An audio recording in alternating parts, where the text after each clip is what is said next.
Mimi kwa jina naitwa Steven Lusinde, ni makamu mwenyekiti wa wajasiriamali wadogo Tanzania maarufu kama wamachinga, lakini ni mwenyekiti wa wamachinga katika eneo la Kariakoo. Ndugu waandishi wa habari, tumewaita hapa leo.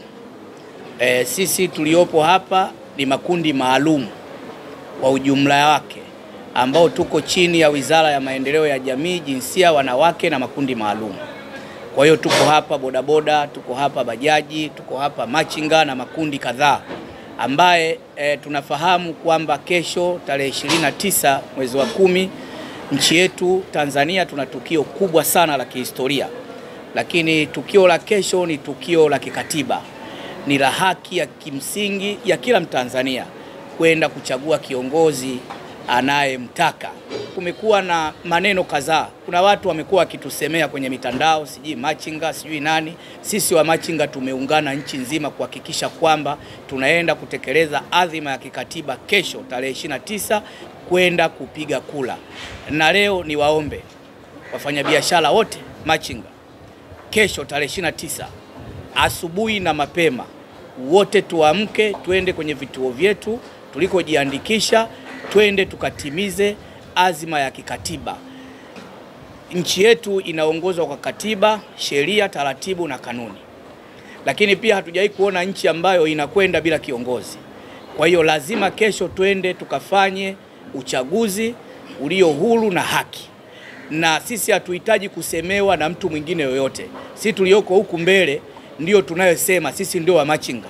Tunasema kesho tukiamka asubuhi tunaenda kupiga kura. Lakini lazima tuelewe kwamba kuna watu wanasema maneno ya hapa na pale.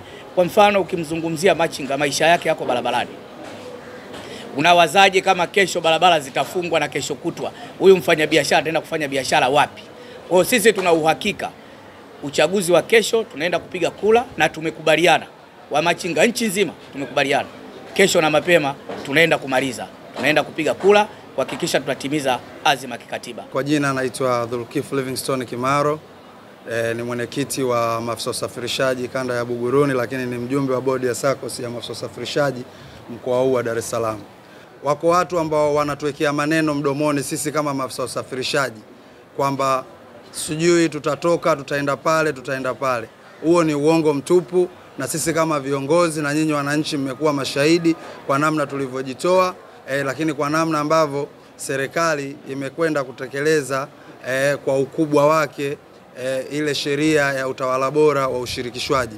Hivyo basi rai yetu kwa maafisa usafirishaji wenzetu, inapofika kesho ni kwenda kupiga kura na kwenda kuwasafirisha wale wote ambao wanakwenda kupiga kura, na baada ya hapo tuendelee na shughuli zetu. Amani yetu ndiyo tunu yetu. Pasipokuwa na amani, sisi maafisa usafirishaji hatuna lolote ambalo tunaweza kufanya. Lakini jambo lingine, nichukue fursa hii kuliomba jeshi la polisi.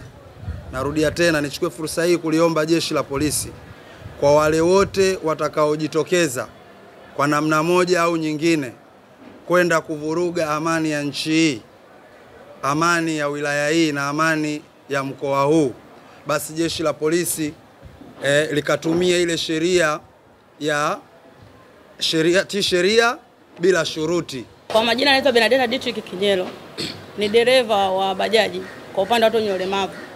Mimi wengi wameongea mengi ambayo ya kuhusu amani, na mimi nasemea sitakuwa na mambo mengi zaidi tu kusisitiza kesho wanawake wa mama tujitokeze kwenda kupiga kura, tukatiki.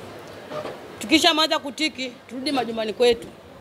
Tuwe na amani katika nchi yetu. Yaani tusipende kusikiliza watu kwenye masuala mitandaoni, maana mitandao inakuwa inataka kutuchafua. Kwa hiyo sisi tusisikilize masuala mitandaoni, twende tukapige kura, amani iendelee katika nchi yetu.